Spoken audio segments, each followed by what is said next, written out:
Still funny. Yeah, look at that. Yeah, Hugh, labels are packaging, Hugh. he's right. just humoring you. Oh my gosh. It was just a courtesy. Mm. All right. Maple syrup. I forgot. Catherine Genzer, live long and drink margaritas. Catherine posted something interesting this weekend. Yeah, really fascinating. Yeah, for sure. And it was it kind of led to this, in terms of like what is sustainable, and like what packaging is out there that's sustainable, and some of it, and what's the stuff that's got some great claims out there that's really terrible. So a lot of greenwashing. Yeah, a ton of greenwashing. Not saying that the post was greenwashing. Nope. Just it kind of led to that conversation. But I don't know, guys, like what's one of the things out there, and if you're watching, listening, whether YouTube, LinkedIn, wherever you are, what's the one packaging that you hate that you see with claims of sustainability, but is sustainable? Mm-hmm. Sustainable what? Sustainable chips. Yeah. So what? So Adam, what's like one that drives you insane? And I'll there's a bunch of background noise, so I'll talk about it. I'll keep kind of muting my mic myself, so you don't have to mute me, Avelio. Yeah, I mean, I've talked about this a lot. I cannot stand the claims that people make around like, the metaphysical nature of packaging. Like somebody posted about how glass was infinitely recyclable recently, and how aluminum is infinitely recyclable. So the claims are what drive me crazy. I think the one that I dislike maybe the most is the paper poly, foil poly, like coffee bags. And not because they're not good, but because when you have the paper on the outside, it gives this like allure that it's some magical flexible packaging material that's going to like fix all the world's problems. But it's just that the outer layer we're printing on is a thin film of paper, and the rest of it is plastic and foil, and which has a lot of good benefits, but it makes it seem like, oh, we're this really granola company. It's like you're not, though. You're just using one tiny little layer of paper. That's probably the one that drives me. I saw it once and it said this coffee bag is like 40% compostable, and I was like, yeah, it's 0% compostable, bro. What are we doing? Just the tip. All right, so all right, so with that does, and it's not just coffee. Like there's a ton of packaging out there that gives it like that faux paper feel, and then on the inside it's like laminated to plastic or foil or a million different things. It's like, well, if you're not in packaging, you just don't, you're just looking at it, you're like, oh, it's paper, it goes in there easily. And that's the person you've got to consider, right? Not the person that you're either selling the packaging material to, the supplier, the brand. It's really that consumer. Who's that real person that's going to be interacting with that pack and then deciding where it goes? Yeah, or even plastic packaging that's printed to look like paper. That really bothers me, because the consumer says, oh, that's paper, we're going to recycle that. Yeah, and it's an easy mistake. Yeah, and it's almost intended. I think that's literal greenwashing. I mean, they are absolutely intending for people to think, ooh, this is recyclable. Check it out. You should buy this. And like Adam said, something that says 40% biodegradable or 30% recyclable or compostable is 100% garbage. And we need to make that illegal. And we're working on that with the Truth in Labeling Acts that are being passed shortly. But it's going to take time. So I think there's a little bit of a bonanza happening right now of last minute, ooh, we can still get away with this, so let's still do it. Yeah. What's another material out there that people don't realize is not the greatest for sustainability? I think anything with a chasing arrows that says a number 7 is technically called other, and it would be very difficult to recycle. I've even seen items printed with a triangle around a 7. Because Mhm. they didn't want to say it was recyclable, but they're giving the impression that it's recyclable to the consumer. Yeah. Yeah. And we got Ganapati. What's up, buddy? How's it going? We got the water bottles that are 50%, some middle percentage of recycled material. Why don't they just make it 100%? Some do. Because there's But not I enough get it. recycled plastic Yeah. in the world to do it. Yeah, it's like, yeah, why not just go the full length? Why just do why stop halfway? And then Chris coming That's the in one. with compostable dog waste bags. Those are the worst. It's so stupid. They are. I totally forgot about those, but those are the worst. Yeah, You know, I mean, 'cause- it's good for when I go dig a hole in my neighbor's yard and bury all my dog crap in there. At least I feel like the bag isn't going to be terrible. You can do that in Utah, right? That's legal. It's legal. You Yeah, just we can't throw it right over curbside there. recycle glass, but yeah, you can just chuck bags of dog crap into your neighbor's yard, and they're like, "Hey, thanks for the compost." That's Like, that's just it. helping out your yard, neighbor. That's called a ute, right? When you do that, No, you uted. No, you do not. no. You do not. That's not the word. Okay. No, like The, Utah. no, the one thing that drives me cougar. nuts about those compostable bags is when you go hiking, right? When you're out, you're hiking, you're out by the lake, whatever, and you see these bags just sitting on the side, and someone that's picking up their dog poo, they've done that process. They don't carry it out and throw it in the trash can. They just leave it on the side because, yeah, I moved it out of the way, and this is going to compost, and la-di-da. I'm helping out nature. Meanwhile, it's like, no, you're not. Yeah, this is worse. Yeah, Right. This is the worst. you could have just flung the poop into the bushes, right? You could have just kicked it over and let people. That would Or actually just put it in a be paper better. bag and lit it on fire. Yeah, that's fun. Yeah, why don't they make paper dog poop bags? How about you, Avelio? What are some ones that? Because I know you don't usually have opinions, but No. I'd like to open it up for you to share today. For the first time, what makes Avelio mad about packaging? What makes me mad about packaging? I don't know. There's a few things, right? So, like, one of the things. Please go off, King. Yes, lay it I on think- us. No, I think what drives me nuts is the fact that there's a ton of materials out there, and when you combine them with other materials, all of a sudden it takes whatever sustainable properties that particular material had and just throws it out the window. But it still communicates that it's recyclable, it's biodegradable, like blah blah blah, and it doesn't necessarily help anybody, right? So if you've got boxes with windows, and then they're like sealed into this thing where you can't separate them easily. Nobody's going to do that. I'm looking at grocery stores with big window donut boxes. Like, nobody's going to be able to recycle that. But they're all going in the bin. It could potentially come off in the pulping process, but it's probably not going to make it that far because of the size of these windows, and it's being scanned as plastic. So it's going to be either waste in the paper waste stream or the plastic waste stream. Like, you just really have to think about that end consumer. Now, you want to sell your product, of course, because you want to build your company, but at what cost?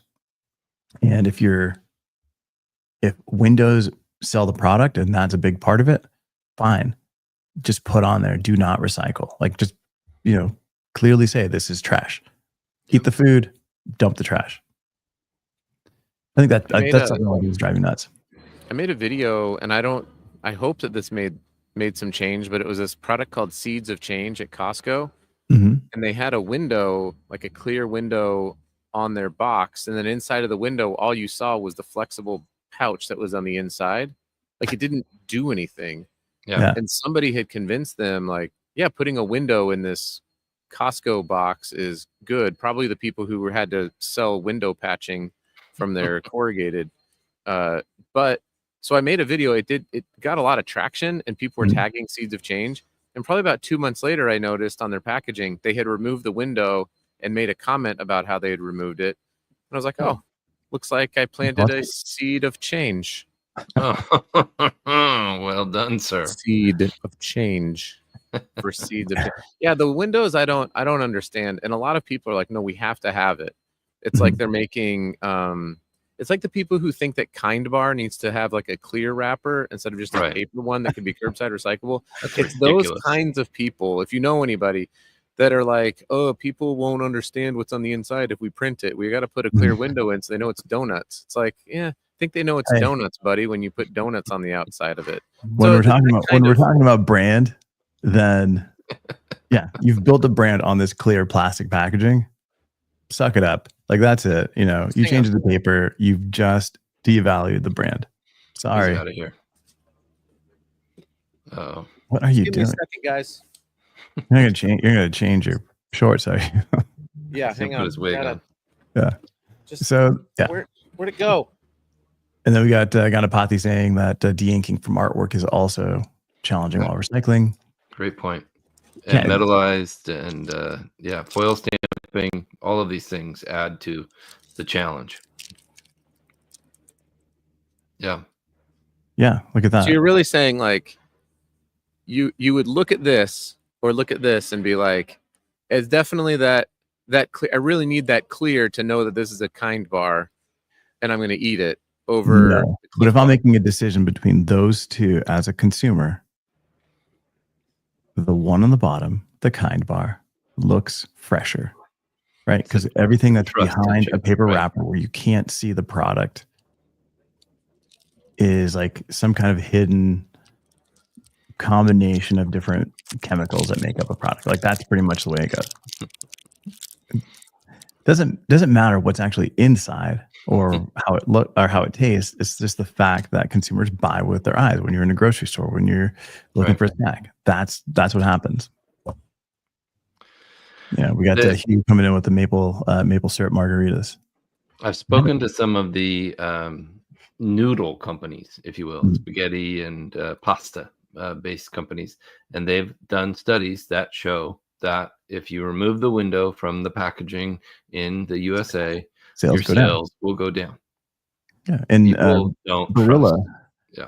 right? Barilla removed all of their windows. Mhm.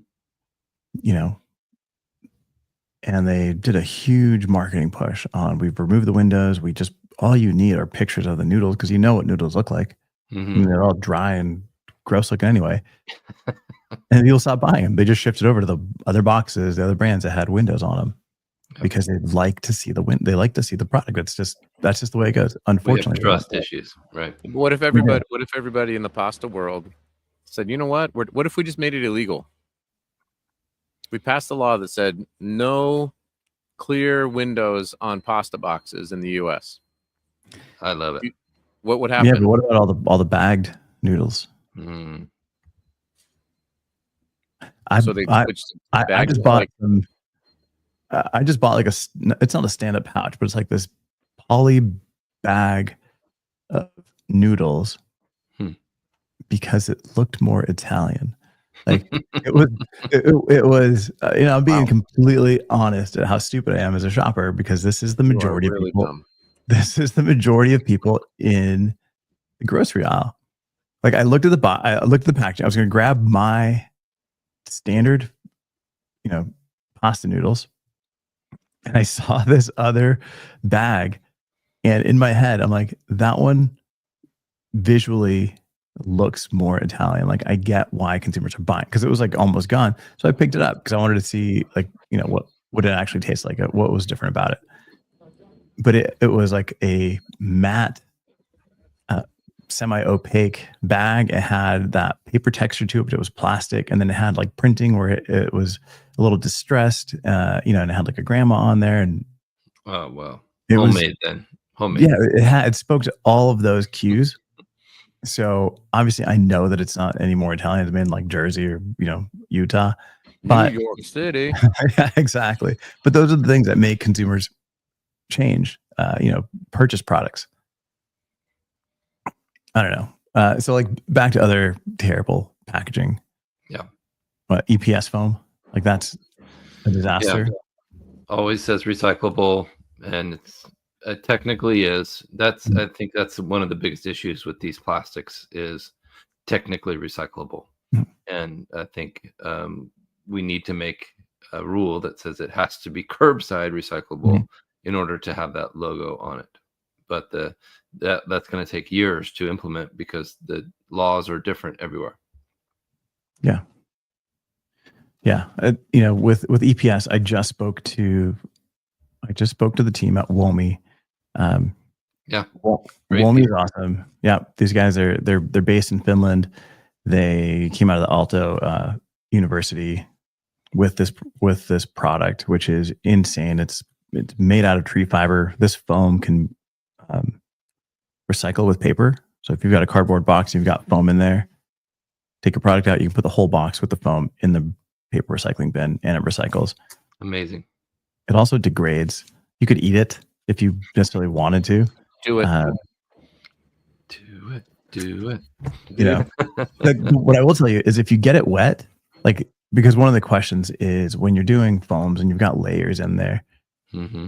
how are you binding those things, right? Because even if you've got some kind of packaging that's plastic free, but if you're using a hot melt glue to put it all together, then you just added a bunch of plastic.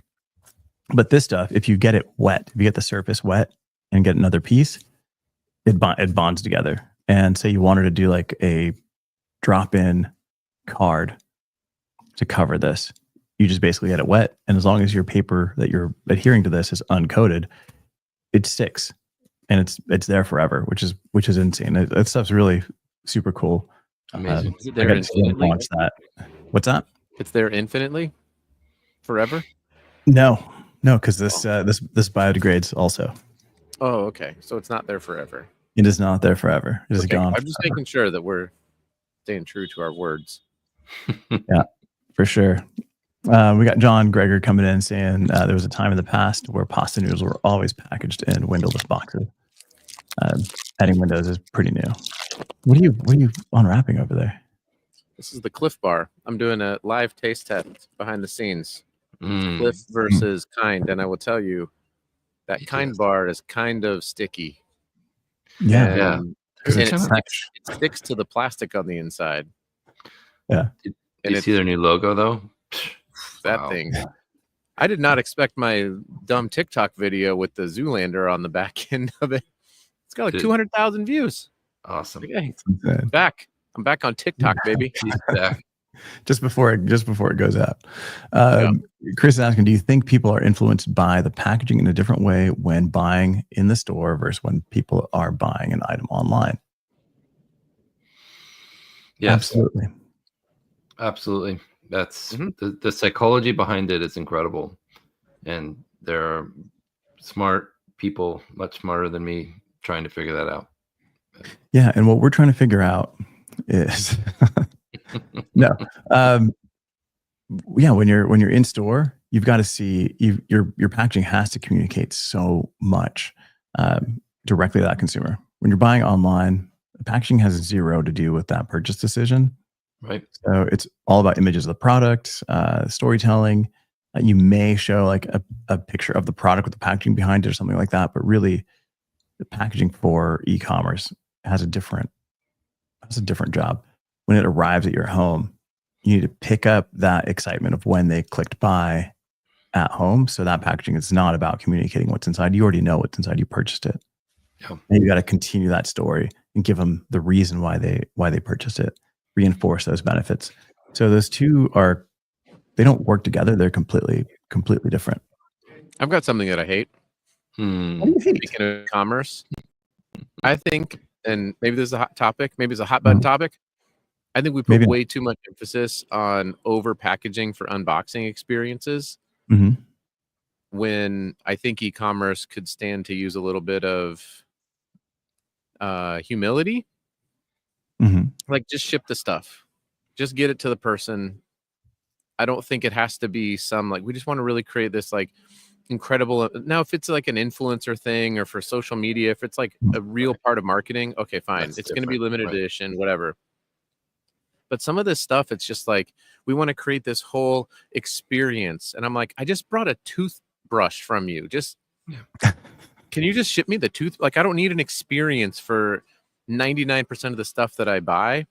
Mhm. Yeah. I want to be able to get it, and I want to be able to dispose of the packaging in a simple way, preferably through curbside recycling. Yeah. So what Adam's saying is maybe you get What am I $2. saying? Tell me what I'm. Will you Maybe please you get $2 instead of will $3 you at please Christmas. That's what you're saying. Velio explain this to me? Yeah, when you only get 2 baby dolls this Christmas, So what Adam means is just put them in regular packaging so that maybe you can save enough money to buy 30 dolls. Yeah. I don't No, know. so How I do you do- feel about that? Because I know you spend a lot of time on design of Velio, and Corey, you spend a lot of time on sustainability, and I just eat food. So what do you guys think about those two things? I'm going to go back to eating my Cliff Bar on mute. mhm. What do you think, Corey? I think the answer, unfortunately, is it depends on the situation, on what we're providing to the customer. The consumer is in charge of this, and if it's an experience that they need to buy this thing to promote the item globally, Instagram is powerful, and social media is powerful, and to share that experience is incredible. But if it can also go the other direction, and they can say, look at how recyclable this packaging is, or look at how minimal this recyclable packaging is, and that can provide more sales to their customer base as well. Okay, can I push back a little bit? Yes. Less than 1% of people who are on social media create Mhm. content on social media. Yeah. And So so you can't pick and choose who those people are. Right. you can't So you got to pick go and for choose. everybody. The ones who I don't do think are you very have to, though. I powerful. think that if you design packaging that is efficient, economical, and easy to dispose of, I think that that's going to, I think that 99+ % of your consumers are going to be totally fine with that. And then you can actually pick the influencers that are in your industry that you want to gift things to, maybe do a run of 2,500 or 1,000 and, Maybe create like a Packaging limited Today edition thing. podcast. Yeah, hosts, send it to what- us. We'll talk about it. those guys. I'll eat your Great. Cliff They're Bars. Just put them in paper wrappers. Yeah. So I don't know. I do think Are that Cliff Bars recyclable? Is the packaging recyclable? no, Okay. So it's film and exactly. metallized film, Okay. but So- it could go so in a it's- paper wrapper so now. So it is worse than the kind bar in the clear plastic. Just one No, point. it's the exact same. No, it's worse. It's pretty much the same. One's plastic. You could potentially recycle that, store drop off. You cannot recycle this in store drop off. The kind bar? Are you serious? Sure, why not? That is not getting You recycled. drop in it the off store unless it drop-off. disappears. What do you It goes think? What do you think about unboxing That'd have to go to- experiences, Velio? What am I trying to say? You what? What was I trying to say? Please Right. put words in my mouth. Yeah, While let I me put food in my mouth. Evelia explain it to you. No, if 1% of the people are making content as a brand, you don't know who those 1% are. Mhm. And it's not just for content, right? It's if you buy a lot of shoes. So if you buy a pair of, $300-$400 shoes, $500 shoes, and they show up in a poly bag, is that going to feel like money well spent? Or is that going to feel like they don't care about the product? And here you go. Like they're just throwing it at you. Like you have to have that experience that kind of balances out that cost. Now, if I buy a white t-shirt, a Hanes white t-shirt, and it shows up in a poly bag, great. If I spend, $300 on a Dior shirt and it comes in that same poly bag, same exact experience, 2 different price points. As a consumer, I feel like, why did I pay this much more when it feels exactly the same as the cheap stuff? So you have to elevate the product. Unfortunately, you kind of have to do that. What Avelio is saying is it's an experience for the consumer. And what Adam was saying is he doesn't care about that. And that I don't care about people. Most people won't make I content. don't think I'm. But what think Avelio was saying, when he grew up in Italy, when there you would was eat spaghetti in boxes. Italy, There were no boxes for the spaghetti. His grandma made it. Hmm. So right. recap. That's the recap. And Chris Olsen's talking about the t-shirt she received from Packaging Fashion, how much she loves the minimalist style and packaging. Nice. Thank you, Chris. I think it's easy to to look at these things and be like, if I got a t-shirt if I spent $500 on a t-shirt, yeah, I don't really care if they put money into their packaging, right? Like that, they probably should, to create that experience. There's an And it's the same thing. It's the same thing with shoes. But like, I have plenty of shoes where I don't care. You know, they could be $150 shoes, and it's just a Nike box. It's just literally a Nike box. You got some $300. Yeah, but you got some shoes and some nice packaging, haven't you? Yeah, no, I've gotten some, and it's been cool, and it's been experiential. And but they what don't I'm talking know about that is you're like, an influencer. They don't know that you're one of the 1%. no, I know, but they know that people who are spending that kind of money on shoes care about it, and the shoes in this particular situation, the shoes are part of the product because it helps with resale value. But what I'm talking about is like the regular stuff that we buy. So like electronics, for example. Like if I bought a dongle for my computer, it's okay if the dongle just comes in a poly bag. I don't care. But for some reason, especially when we manufacture these largely overseas, the dongle comes in some like rigid setup box with like a custom made molded tray with instructions inside of it. I was like, dude, just give me. I just wanted. Yeah, I don't need the spot varnish and the embossing and the debossing. I'm not going to go online and talk about my dongle. Yeah, right. That's a good point. I mean, I got a. I'm in public, you guys. They can't hear the rest of the conversation. It's just you people walking by. I just got a very weird look for saying that out loud. Yeah. No, the thing is, if you're producing overseas, when we're talking electronics, the cost to bring that product in, you know, you have to have it packaged in something, and to make the packaging there locally is so inexpensive that you can actually put in a few extra cents and get a nice experience regardless of what the product is. And then you're importing it all in as one unit. So there's kind of a balance there. Like you have to have packaging around it. If it's an extra 10 cents per product to get a nice pack and make the consumer feel reinforced that they're buying a good product, it's kind of worth it. You know, like, yeah, I feel like I got ripped off. Well, honestly, I'm like I literally, if it's like a $10 thing and it comes in if the box, it only costs 10 cents, but it feels like it costs $1, I'm like, crap, I paid too much for this. That's how I feel. Now, if it's an iPhone and it's a $1,200 product, cool. But like a lot of the stuff, I just think we overpackage. I can't believe you're defending this, Avelio. Hey, I can sit on either side of an argument. I know. We got Hugh saying the Tecovas. What are those? Are those like cowboy boots? Why do I think they're cowboy boots? I don't know. I can't even spell Tecovas. I think it's I'm in a well-designed box. It was a great experience. See, it's Algonquin for the good land. Miliwake. Awesome. All right, guys. So before we go, what do you got going on? Where are you going to be, Adam? Pittsburgh? I'm here. I'm going to be in Pittsburgh, Pennsylvania. Going to be doing some podcasts. Going to be doing some interviews here at the FTA show. I got my own booth. Can't really pick up. I had my camera, but it wasn't connecting, and it was annoying me because I was going to kind of show what's going on here. But yeah, I've got my own booth. I got a little podcast set up. I got some shirts and stuff like that. So I'm excited to connect with people. And we're just going to talk all about how labels are packaging and how it's the greatest thing ever. So let me tell you what he's saying. Court, what do you got going on? What Adam's saying? No. Yeah, big deal this week. Recovering from SPC last week. It was an incredible event and made a lot of great connections.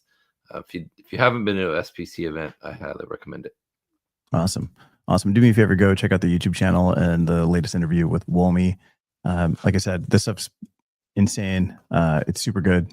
Go help them out. Like, go check them out. They'll send you samples. It's super, super interesting stuff. Other than that, guys, we'll see you tomorrow.